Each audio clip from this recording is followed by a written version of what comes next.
Gostaria de convidá-los para a gente começar a nossa palavra dessa noite. Queria convidá-los para que abrissem as Bíblias em Romanos, capítulo 6. Romanos, capítulo 6.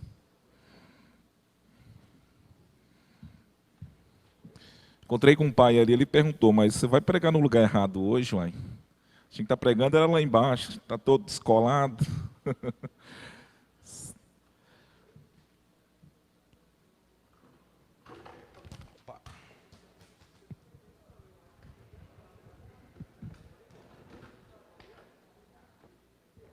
Romanos, capítulo 6, versos 15 ao verso 23. Romanos 6, 15 ao verso 23. A pregação de hoje é Livre do Pecado, Escravo de Deus. É uma adaptação que eu fiz do reverendo Todd Lin, que vai falar muito aos nossos corações e que trata alguns conceitos sobre a nossa liberdade em Cristo e sobre a nossa santificação com Ele também. Então acompanhem comigo a leitura da palavra. E então, havemos de pecar porque não estamos debaixo da lei, e sim da graça? De modo nenhum. Será que vocês não sabem que, ao se oferecerem como servos para a obediência, vocês são servos daquele a quem obedecem? Seja do pecado que leva à morte, ou da obediência que conduz à justiça? Mas, graças a Deus, que tendo sido escravos do pecado, vocês vieram a obedecer de coração a forma de doutrina a que foram entregues. E uma vez libertados do pecado, foram feitos servos da justiça. Falo em termos humanos, por causa das limitações de vocês. Assim, como ofereceram os seus membros para que fossem escravos da impureza e da maldade, que leva à maldade, assim ofereçam agora os seus membros para que sejam servos da justiça para a santificação. Porque quando vocês eram escravos do pecado, estavam livres em relação à justiça. Naquele tempo, que fruto vocês escolheram? Somente as coisas de agora vocês se envergonham, porque o fim delas é a morte. Agora, porém, libertos do pecado, transformados em servos de Deus, o fruto que vocês escolhem é para a santificação, e o fim neste caso é a vida eterna, porque o salário do pecado é a morte, mas o dom gratuito de Deus é a vida eterna em Cristo Jesus, nosso Senhor. Oremos. Deus, em nome de Jesus, louvamos ao Senhor, rendemos graças, ó Deus, por nós estarmos aqui nessa noite. Pai Santo, derrama a Tua graça e o Teu cuidado, ó Pai, sobre as nossas vidas. Ó Pai, fala aos nossos corações. Pai, que essa palavra, ó Deus, possa ser direcionada àqueles, ó Deus, que têm um coração quebrantado, ó Pai. E quebrando, Deus, o coração daqueles que estão com o coração duro nessa noite para receber a Tua palavra. Ó Pai, em nome de Jesus, nós oramos e Te agradecemos. Amém, Senhor. Amém. Irmãos, o capítulo 6 nos ensina sobre santificação, ou como os crentes crescem em santidade, se tornando mais e mais parecidos com o Senhor Jesus. A passagem começa aqui no versículo 15, com uma pergunta muito parecida, se nós olharmos Romanos 6, versículo 1, que diz assim: pois que pecaremos porque não estamos debaixo da lei, mas debaixo da graça? E a resposta é simples: de modo nenhum. Vejam como é parecido com esse versículo 1 também. Olha só, que diremos então? Continuaremos no pecado para que a graça aumente ainda mais? Versículo 2, de modo nenhum. Paulo antecipa que esse ensinamento sobre o Evangelho, muitas vezes ele pode ser mal entendido, mal interpretado. Ele tem enfatizado com tanta veemência e segurança sobre a nossa salvação, que ele teme que alguns possam compreender isso de forma errada. Ele tem enfatizado muito que nós somos justificados, declarados justos, mas somente pela fé em Cristo Jesus. Nós não temos mérito ou parte alguma na salvação. Paulo antecipa que alguns podem ver esse ensinamento e concluir: bem, então, já que eu sou salvo, eu posso pecar? A resposta é simples: não, você não pode pecar. Porque nós estamos debaixo da graça e salvos para sempre. Isso, independente de você ser pecador, as suas atitudes, elas devem ser conforme alguém que vive em santidade e purificado pelo sangue de Jesus. Os crentes que estão crescendo fazem muitas perguntas para diversos pastores. Pergunta que muitas vezes para nós é gratificante.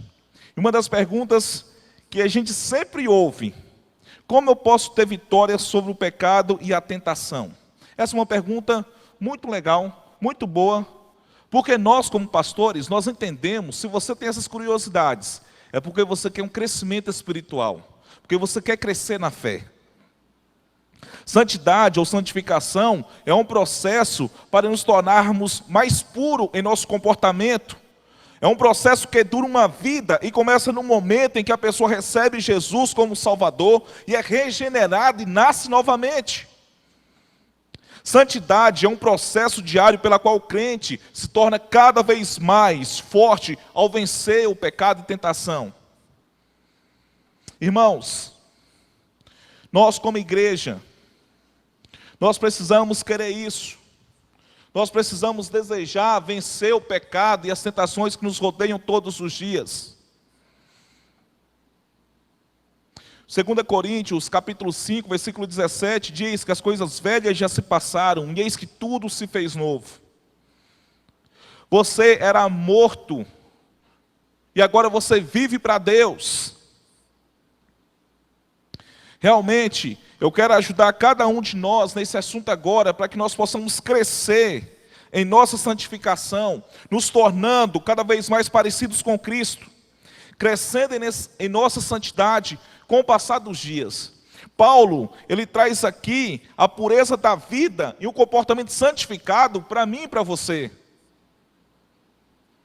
Porque quando nós éramos filhos de Adão, e quando a gente recebe a Cristo, passa a ser filho de Cristo, nós temos uma transferência de bens. Tudo muda, porque agora nós estamos em Cristo Jesus. Paulo ensina algumas coisas aqui na segunda metade desse capítulo 6, e que nós precisamos entender sobre isso. Observem a primeira: santidade requer evangelismo. Não somos crentes de forma alguma se nós recebemos a verdade do Evangelho. Você não pode crescer em Cristo até que você tenha nascido em Cristo. Você não pode falar em crescimento de santidade até que você se torne santo através da sua fé em Cristo Jesus. Então, você pode começar a falar em crescimento de santidade a partir que você recebe a Cristo. A partir do momento que você tem Cristo, tem um coração regenerado, e que você busca esse processo de santificação todos os dias. Esse é o alimento diário. Não tem como você falar de Jesus se você não vive o Evangelho dentro de sua casa, dentro da sua empresa, dentro do seu lar, no convívio com seus amigos. Você está sendo hipócrita. Nos primeiros 4 versos desse texto, Paulo revela as 2 únicas opções para toda a humanidade. Vamos observar no capítulo 5, que Paulo fala sobre 2 homens. Ele fala da pessoa que está ligada ao outro. Toda pessoa está ou em Adão ou em Cristo. Entenda bem. A pessoa, ou ela continua no pecado, ou ela é liberta do pecado.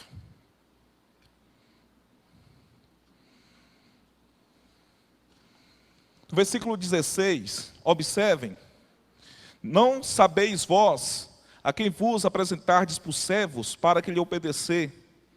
Sois servos daquele a quem obedeceis, ou do pecado para a morte, ou da obediência para a justiça? Cada um de nós neste lugar, aqui nessa igreja, você ou é escravo do pecado que vai te levar à morte, ou você é escravo da obediência que te leva à justiça. A outra forma de dizer que estamos todos em Adão ou em Cristo é cada um de nós entendermos se eu estou sendo escravo do pecado ou escravo de Deus. E a pergunta que não quer escalar, meus irmãos: você está sendo escravo de quem? Quem é seu dono? Quem rege sua vida? O fato de Paulo estar usando aqui essa ilustração, falando sobre escravidão, isso pode soar às vezes estranhos para nós. Mas os romanos, no primeiro século, isso era comum. A escravidão ocupava 1/3 do Império Romano. E todo escravo usava a mesma camisa. Mas alguns disseram, se nós fizéssemos isso, os escravos perceberiam quanto eles eram numerosos e poderiam ousar se revoltar. Os cristãos de Roma entendiam bem a escravidão. Irmãos, observem bem, é possível que a metade dos cristãos em cada igreja fosse de escravos ou de pessoas que haviam sido escravas. Então Paulo usa essa ilustração porque ela vai compreender, ajudar os cristãos do primeiro século a compreender a missão deles. Olha bem, antes você era escravo do pecado, mas agora você tem Jesus Cristo, você se torna escravo de Deus. Agora, a Bíblia nos ensina que nascemos neste mundo escravos do pecado. O pecado passa a ser o nosso Senhor. Essa foi a questão abordada em Romanos 5,12. O pecado entrou no mundo por meio de Adão e a morte alcançou a todos porque todos pecaram. Somos pecadores por natureza, meus irmãos. Nascemos escravos dele. E Paulo lembra que cada cristão, pelo poder do Evangelho, pela obra evangelística da pregação, do alcance e do ensino do Evangelho, os cristãos foram libertos de sua escravidão no pecado. No versículo 17, observem: mas graças a Deus que, tendo sido servos do pecado, obedecestes de coração a forma de doutrina a que fostes entregues ou confiados. Paulo está se referindo aqui que é o ensino pleno do Evangelho, que Paulo vem detalhando desde o capítulo 1. É o Evangelho que Paulo explicou com todo cuidado e grande detalhe, um ensino completo como nós pecadores somos perdoados pela justificação em Cristo. E libertados do pecado, no versículo 18, fostes feitos servos da justiça. Irmãos, nós precisamos entender isso como nosso manual, que deve ser levado todos os dias para a nossa vida. Porque nós nascemos pecadores e vamos continuar pecadores até a vinda de Cristo. Só que, porém, a nossa vida, ela não deve ser como uma vida de um pecador. Porque você passa a ter um novo Senhor.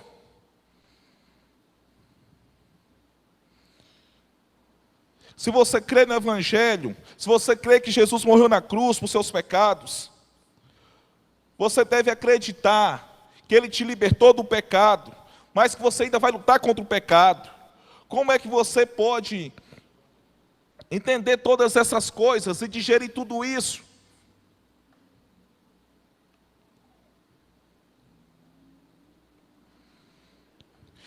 Temos que lembrar aqui que Paulo está falando de libertação. Ele não está falando no sentido de perfeição sem pecado. Ele não está falando isso. Paulo está falando de libertação, como nós somos libertos. Paulo, em Romanos 6, versículo 12, observem e leiam comigo, por favor. Portanto, não permitam que o pecado reine em seu corpo mortal, fazendo com que vocês obedeçam às suas paixões.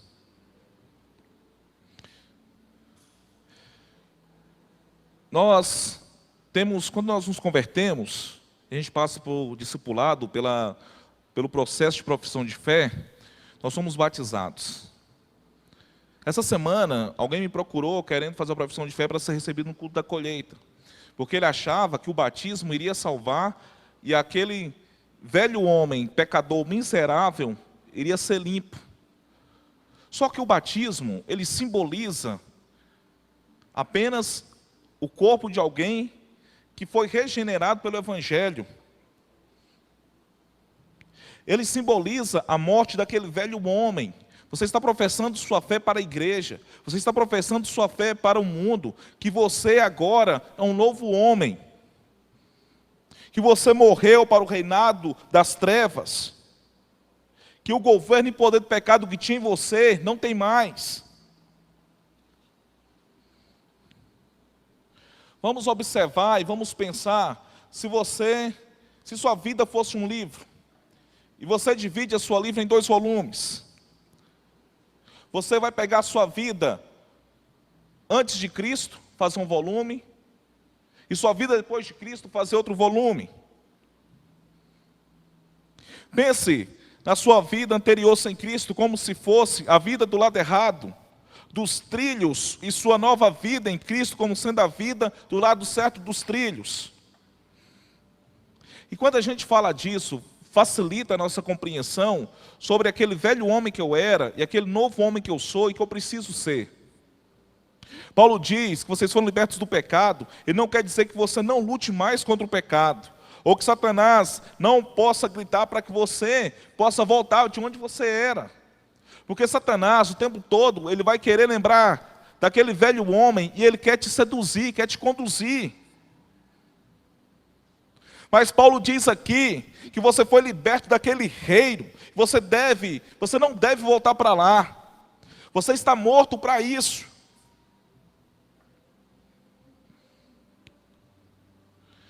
Agora, o que devo fazer? Como é que eu vou crescer em santidade?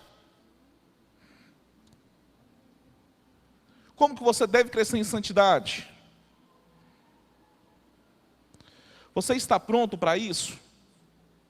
Você está pronto para viver uma vida de santidade? Irmãos, quando a gente fala em santidade, eu falo muito isso para os nossos adolescentes. Soa como a gente vai ser aquele santarrão, que a gente vai viver com a auréola na cabeça, e que a gente não vai pecar mais e vai viver só lendo a Bíblia e fazendo meditação. Não é isso. Entendam. Santidade é você viver uma vida separada para Deus, mortificando o velho homem todos os dias e vivendo todos os dias para a glória de Deus. A segunda coisa que nós precisamos entender aqui sobre santidade é que santidade requer reforço. Observem o versículo 19 comigo. Fala em termos humanos por causa das limitações de vocês.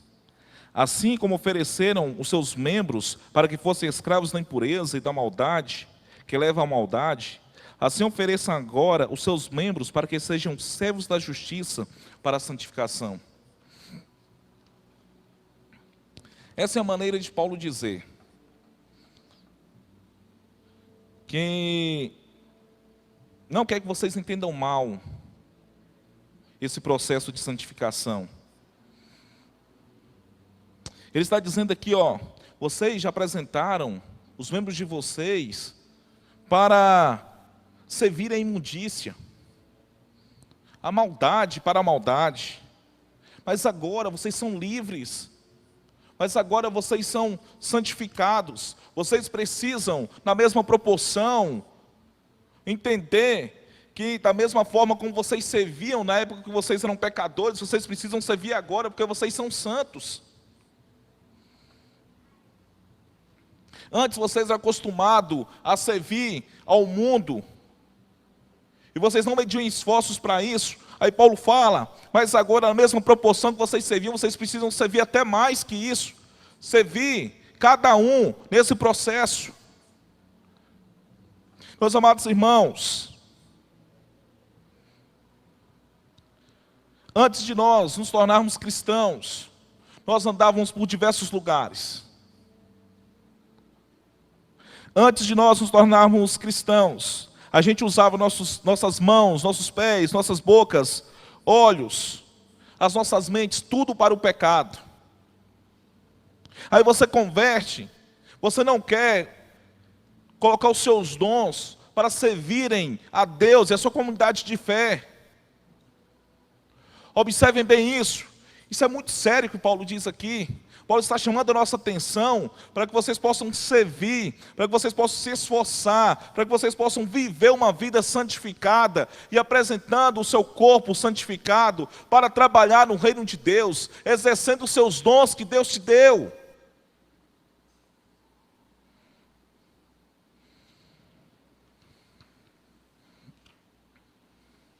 Há pessoas que ensinam erradamente que santidade é o resultado de ficarmos em ponto morto. Foi aquilo que eu disse. Você tem santidade e você fica morto para isso. Espera aí. Está errado. Se a gente entende o processo de santificação, se a gente entende o processo de servir, eu tenho que servir.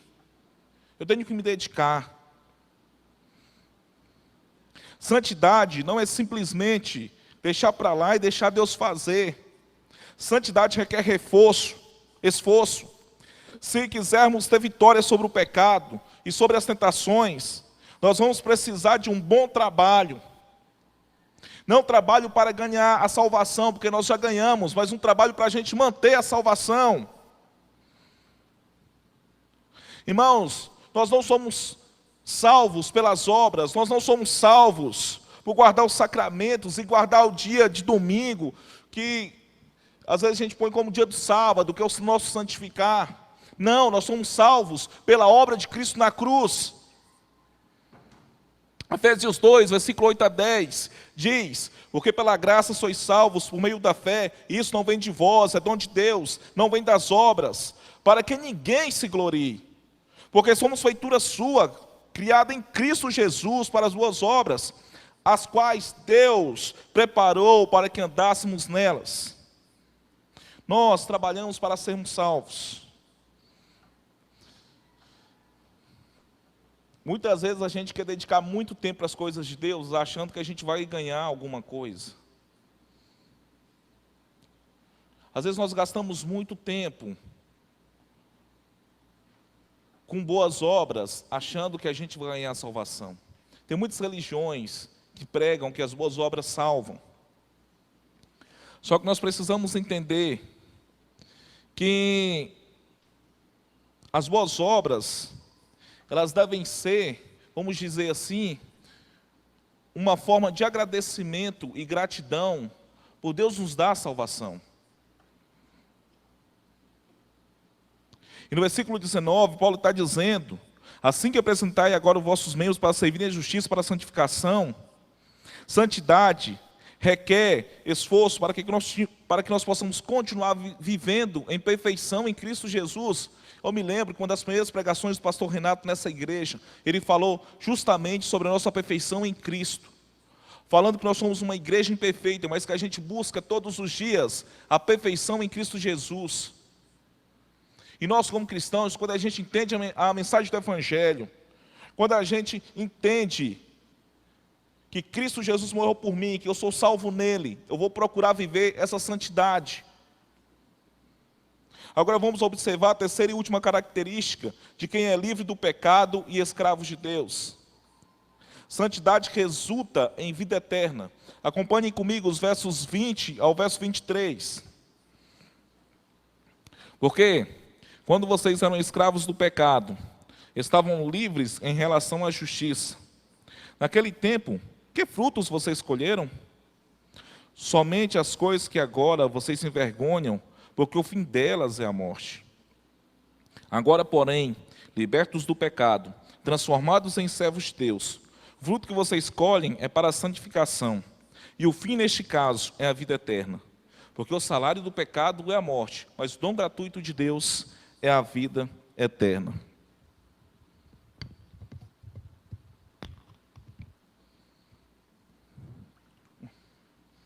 Eu ia beber água no microfone.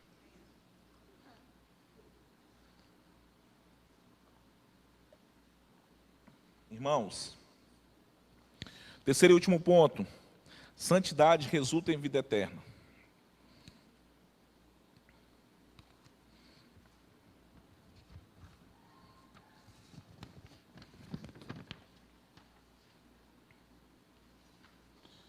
No versículo 20, porque quando erais servos do pecado, estáveis livres da justiça, ou seja, vocês estavam livres da fidelidade para com a justiça.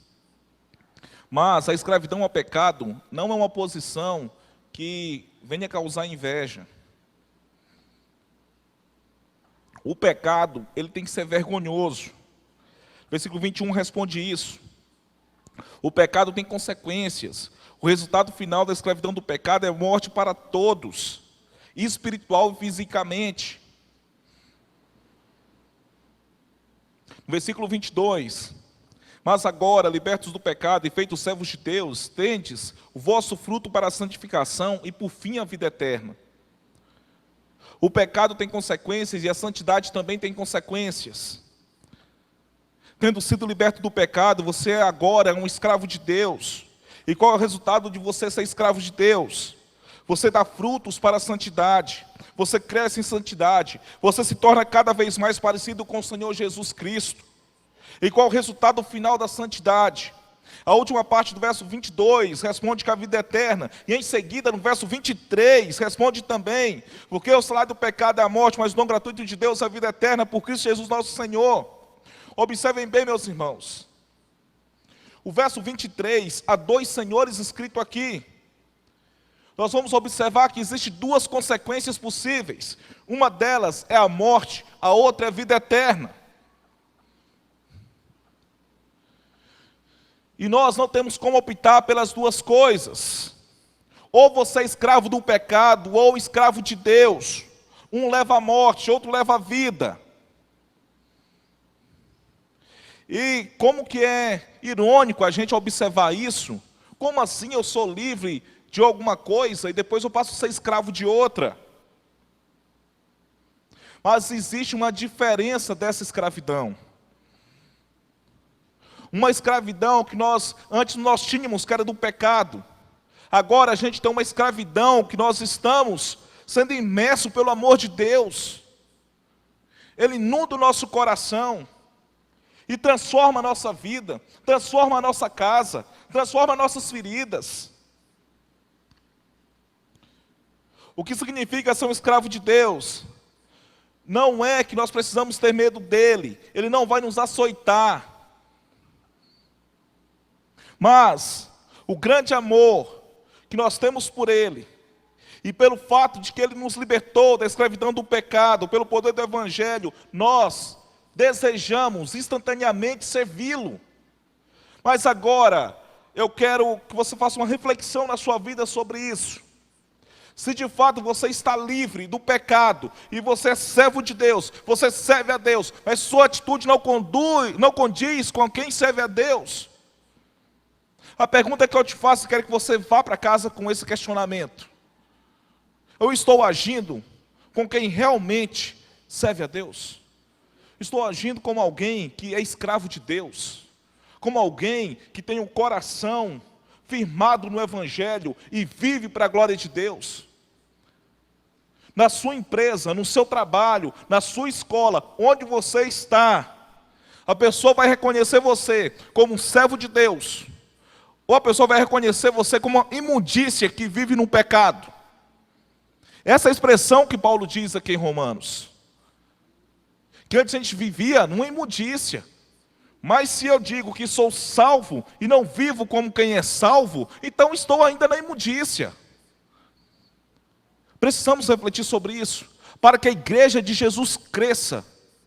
Para que nós possamos sair daqui nessa noite, impactados pelo Evangelho, pela transformação do Evangelho, impactar a cidade de Anápolis, impactar o estado de Goiás, impactar o Brasil e o mundo. Porque o Evangelho transforma, porque o Evangelho conduz à vida eterna. E nós como crentes, nós estamos acostumados, infelizmente, a esperar somente pela liderança tomar alguma atitude para que a igreja cresça. Samuel Vieira, pastor da Central, meu pastor de missão, ele diz, infelizmente, que a igreja do Senhor Jesus parou de enviar missionários e parou de ser missionários, porque o povo acomodou-se com suas estruturas e acomodou em terceirizar o serviço que é para ele fazer. E quando a gente entende que eu sou escravo do pecado, que eu sirvo a Deus, a minha atitude é ir, Marcos 16:15, ide por todo mundo, pregar o evangelho a toda criatura. Irmãos, a gente ouve falar muito em avivamento. Nós desejamos muito avivamento. Nós colocamos alguém que diz que serve a Deus lá no poder, buscando que a nação se renda aos pés do Senhor. Mas isso não vai acontecer se não mudar em mim, se não mudar em você. Paulo poderia estar na presidência, que se nós, como população, não mudarmos a nossa forma de ser, se nós não mudarmos a nossa forma de agir, o Brasil não vai mudar. Porque a santidade tem que começar em mim. A santidade tem que começar dentro do meu coração. Todos os dias, eu mortificando o velho homem e vivendo para a glória de Deus.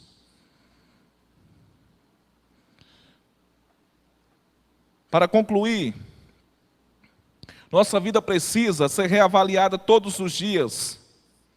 O que se espera do cristão é uma mudança real de vida, uma mudança profunda dentro dos corações. Contudo, meus irmãos, é preciso enfatizarmos que essa é uma ação do Espírito Santo na vida de todos nós. Por outro lado, Jay Adams, um famoso escritor que morreu há 15 dias atrás, ele nos mostra que essa é uma ação não só passiva, mas que envolve uma ação ativa dos crentes. Antes, você era escravo do pecado e agora é livre.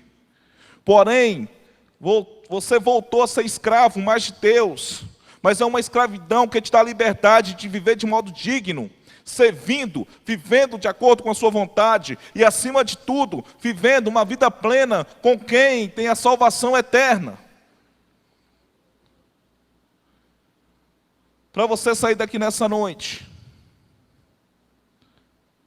precisamos reavaliar o nosso modo de ser cristão. Se nós desejamos um avivamento, nós precisamos viver para este avivamento. Nós precisamos começar uma mudança radical. Tirar toda a imundícia que me afasta de Deus. Tudo que é pecado.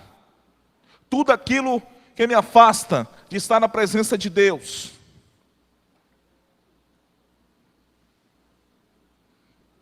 Se eu quero ver a igreja do setor sul crescendo em números, em qualidade, em santidade, nós não precisamos esperar o pastor Renato, nem o pastor Neylon, nem o seminarista Rafael, nem os nossos presbíteros. Essa mudança começa aqui nos bancos da nossa igreja, vivendo uma vida de santidade, purificada, vivendo, para mostrar o modo de viver cristão, que foi concluído lá na cruz do Calvário, e que o resultado é a vida eterna em Cristo Jesus.